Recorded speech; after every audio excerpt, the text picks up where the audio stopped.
Comprei e testei todas as versões do Asus VivoBook 15 e agora eu vou te mostrar quais versões valem a pena e quais não valem. E se você quiser comprar qualquer uma dessas versões que a gente vai mostrar no vídeo, o link vai estar na descrição com os melhores preços atualizados diariamente. E se você quiser aproveitar ainda mais ofertas, a gente está deixando o link aqui na descrição dos nossos grupos de ofertas e da nossa comunidade. E eu recomendo que você entre nos grupos porque a gente já mandou várias promoções do VivoBook 15, inclusive da versão que tem 16 GB de RAM. Então já aproveita, deixa o like, se inscreve no canal e ajuda a gente a bater a nossa meta de 100 mil inscritos. E agora, bora pro vídeo. Aqui nós temos 4 variações do Asus VivoBook 15. Uma delas vem com processador Intel i5-1334U e as outras 3 variantes têm um processador Ryzen 7 5825U. E nós trouxemos essas versões justamente porque são as mais vendidas atualmente e também porque existe uma pequena diferença nas versões equipadas com Ryzen 7 e que no final faz muita diferença. Então bora começar por design e construção. Todas essas variantes do VivoBook 15 já vêm com essa identidade visual da Asus, que é um pouco mais antiga, e também tem a mesma qualidade de construção. Então, independente se você vai escolher a versão que vem com i5-1334U ou a versão que vem com Ryzen 7 5825U, você vai ter o mesmo design e a mesma qualidade de construção. O único ponto estético que vai mudar é justamente aqui no teclado, já que as versões com Intel vêm com esse teclado que é um cinza mais claro, enquanto que as versões que vêm com processador da AMD tem esse teclado na cor preta. Já nas conectividades temos uma pequena diferença entre as versões equipadas com AMD e a versão equipada com processador Intel, já que essa versão com Intel, a porta USB do tipo C não aceita carregamento e não aceita vídeo. De resto, temos exatamente as mesmas conexões dessas máquinas. Inclusive, vou colocar aqui lado a lado para você ver que do lado esquerdo tem apenas uma porta USB do tipo A e aqui na versão com Ryzen 7 tem essa saída de ar. Já do lado direito também tem as mesmas conexões, contando com porta de carregamento proprietário, uma porta HDMI, mais 2 portas USB do tipo A, porta USB do tipo C, lembrando que a versão que vem com Ryzen 7 dá para carregar por ela, mas também não dá para passar vídeo. Já a versão com Intel não carrega e não passa vídeo, apenas dados. E por fim, uma conexão de áudio. Isso significa que se você comprar qualquer variante com Ryzen 7, você já vai ter o carregamento através da porta USB do tipo C. Já as versões equipadas com processador Intel de 13ª geração ainda não tem uma porta USB do tipo C que aceita carregamento. Na parte da tela temos exatamente o mesmo hardware em todas as variantes. Então se você vai pegar a versão equipada com AMD ou a versão equipada com Intel, você já vai ter um painel IPS com resolução Full HD e proporção 16:9. E no geral essa tela vai atender tranquilamente a maioria do público que quer apenas consumir um conteúdo, trabalhar de forma mais leve, às vezes editar uma foto, um vídeo ou até mesmo dar uma jogadinha ocasional. Justamente porque ela entrega uma boa qualidade de cores, tem um bom brilho e ainda por cima não distorce as cores dependendo do ângulo de visão. E esse é um ponto bem bacana dessa nova geração do VivoBook 15, porque nas versões antigas com Intel de 12ª geração ou até mesmo na versão que vinha com o Ryzen 7 da linha 7000, esses notebooks utilizavam um painel TN que eram horríveis e agora com o painel IPS ficou bem melhor. Então bora para a parte mais importante desse vídeo, que é hardware e desempenho.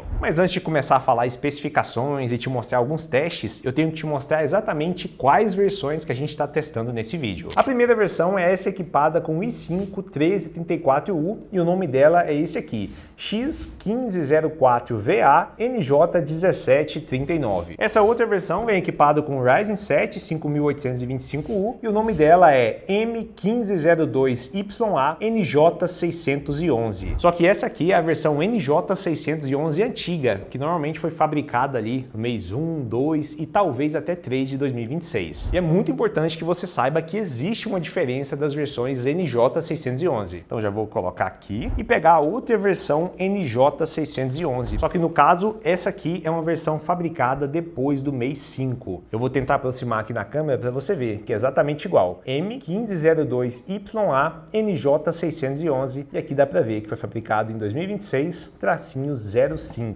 E agora eu vou te mostrar que mesmo essas duas versões tendo o mesmo nome, elas entregam um resultado bem diferente. Vou colocar aqui juntinho com a outra NJ611 e agora eu vou te mostrar a versão NJ612, que atualmente tem um custo-benefício bem bacana. Se você der uma olhadinha na etiqueta, está escrito M1502YA variante NJ612. E nesse vídeo eu também vou te mostrar por que essa variante NJ612 atualmente é uma das melhores custo-benefício que você pode comprar. Então, para completar, vou colocar exatamente aqui. Então, essa aqui é a versão com i5 1334 384U, e essas três versões têm o Ryzen 7 5825U, só que essa é a NJ611 antiga, NJ611 nova e NJ612. E para a gente descobrir a real potência de cada uma das variantes, nós rodamos vários testes de benchmark. O primeiro deles foi o Performance Test, e essa versão com i5 conseguiu bater uma média de 15.400 pontos no teste de CPU e 2.400 pontos no teste da placa de vídeo integrada. Já no Geekbench 6, em single core, ele bateu uma média de 2.300 pontos e 6.500 pontos em multicore. E na placa de vídeo integrada, cerca de 10.500 pontos. E com esse resultado, a gente já consegue perceber que essa versão com i5, tecnicamente é uma versão de entrada da linha VivoBook 15, já que atualmente não existe uma versão com i3 ou uma versão com Ryzen 5 que seja inferior a essa. Então, se você está buscando um VivoBook 15 de entrada, é exatamente essa aqui com o i5 1334U. Mas agora dá uma olhada na diferença de pontuação dessa versão com o Ryzen 7 5825U. No caso, essa versão que a gente vai te mostrar o resultado agora é a versão que tem 8 GB soldados na placa-mãe, mais um slot para você fazer o upgrade, que pode ser tanto a versão NJ611 antiga ou a versão NJ612. Então aqui no teste de CPU, lá no Performance Test, ele atingiu uma média de 20.600 pontos e no teste da placa de vídeo integrada uma média de 2.400 pontos. Já no Geekbench 6 em single core ele atingiu 1.900 pontos e em multicore cerca de 7.100 pontos. E já no teste da placa de vídeo integrada na faixa de 16.500 pontos. Isso significa que a versão com Ryzen 7 tem muito mais desempenho, já que essa atinge cerca de 15.000 pontos no teste de CPU, enquanto essa atinge quase 21.000 pontos. Já no teste da placa de vídeo integrada, esse aqui bateu 10.500 pontos no Geekbench 6, enquanto que esse aqui bateu quase 17.000 pontos. Mas aqui tem um ponto bem importante, porque como eu disse anteriormente, essa versão que a gente está mostrando os resultados é a versão NJ611 antiga ou a versão NJ612. E isso faz muita diferença porque essas duas versões elas têm possibilidade de rodar em Dual Channel, ou seja, se você pega a versão de 8 GB e coloca mais um pente de 8 GB, você consegue ativar o Dual Channel e consequentemente consegue mais desempenho. Já nessa nova versão NJ611 você não consegue fazer isso, justamente porque a ASUS removeu a memória RAM que vinha soldada na placa e agora você tem apenas um slot que já vem ocupado. Isso significa que você não consegue ativar o Dual Channel e também para fazer o upgrade acaba saindo mais caro, já que se você comprou a versão de 8 GB, você tem que remover o pente de 8 GB e colocar um pente de 16. E nas outras versões isso não acontece, porque se você comprou a versão de 8 GB,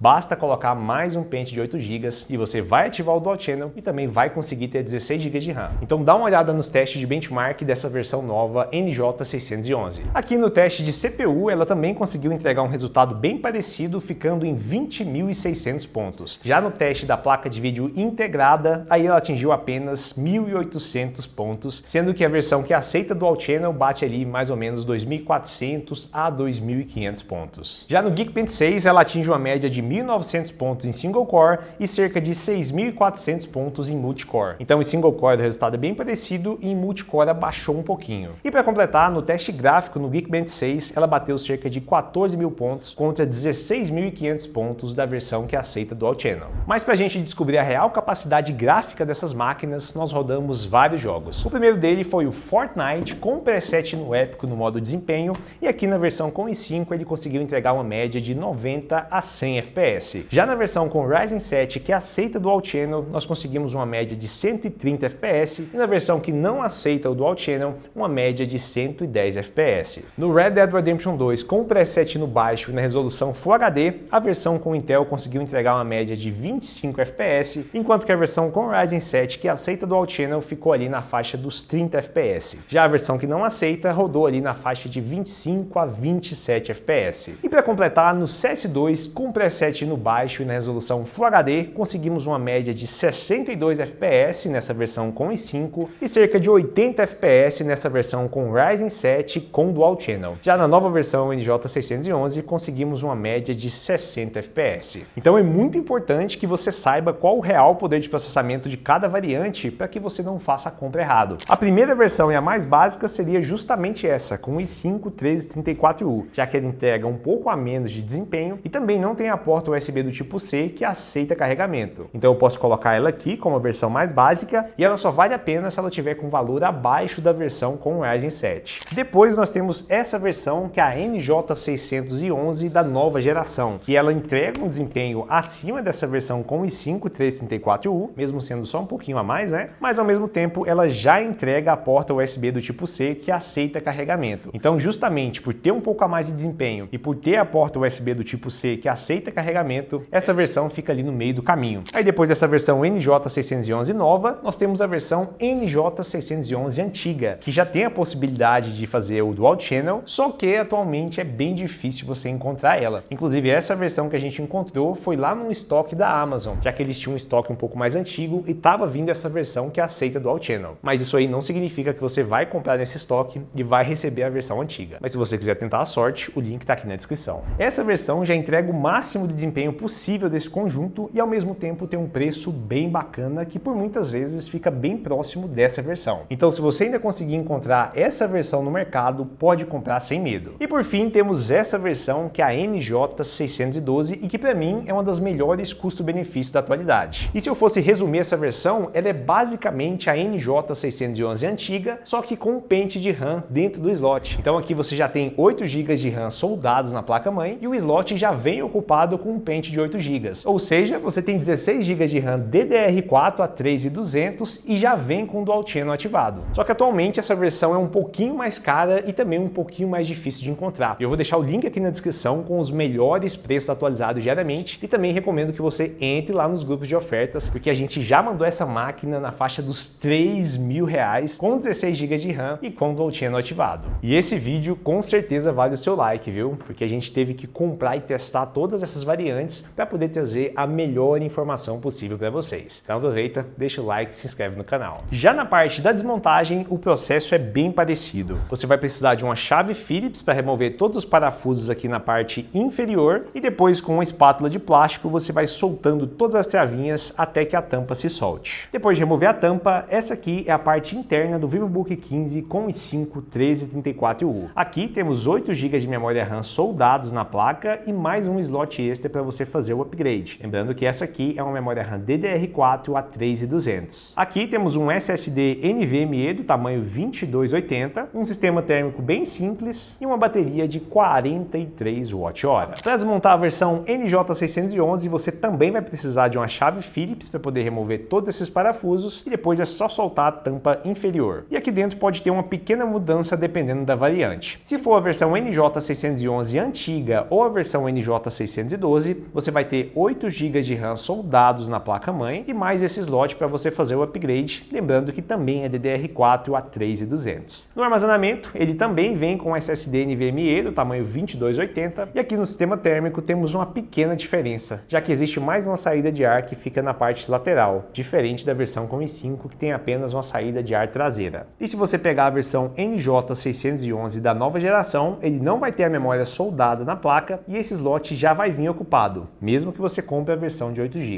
E por fim, ele tem o mesmo hardware de bateria das outras versões. E falando em bateria, nos testes de reprodução contínua de vídeo, nós conseguimos uma média de 15 a 16% por hora de descarregamento. Isso significa que você pode conseguir uma autonomia na faixa das 4 a 6 horas de uso, dependendo das condições. Mas e aí, Guilherme, depois de tudo que você mostrou nesse vídeo, qual é a melhor versão para o meu uso em específico? E para saber isso, a primeira coisa que você tem que entender é quanto que você quer gastar e também o que você precisa fazer com essa máquina. Se você quer gastar o mínimo possível e não vai executar nenhum tipo de atividade mais pesada, você pode comprar tranquilamente a versão com i5 1334U ou até mesmo a nova versão NJ611. Já aqui você encontra promoções muito bacanas dessas máquinas, chegando ali na faixa de R$ 2.500, R$ 2.700, enquanto que essas versões mais parrudas normalmente custam ali perto dos R$ 3.000, podendo chegar em até R$ 3.500 se for a versão de 16 GB. Mas se você faz parte do público que quer gastar um pouco a mais de grana, mas também precisa de uma máquina mais potente, aí a gente recomenda que você pegue ou a versão NJ611 antiga ou a versão NJ612 nova. Até porque essa versão NJ612 já vem com 16 GB de RAM. Então você não vai precisar comprar um pente de RAM, que atualmente está bem caro, não vai precisar também desmontar a sua máquina. E esse aí já é um ponto bem bacana, principalmente se você achar essa versão ali na faixa dos R$ 3.300, R$ 3.500. Mas se você encontrar a versão NJ611 antiga, nós também recomendamos que você compre, já que ela é basicamente um NJ612 sem o pente de memória RAM no slot. Mas o interessante é que você pode comprar o pente, colocar no slot e você vai ativar o Dual Channel. E lembrando que a gente está deixando deixando o link aqui na descrição com os melhores preços atualizados diariamente e a gente também está deixando o link dos nossos grupos de ofertas. E agora eu quero saber qual dessas versões que você compraria. Se eu fosse te dar uma agora, você escolheria a versão com i5 1334U, a versão NJ611 antiga, a versão NJ611 nova ou a versão NJ612.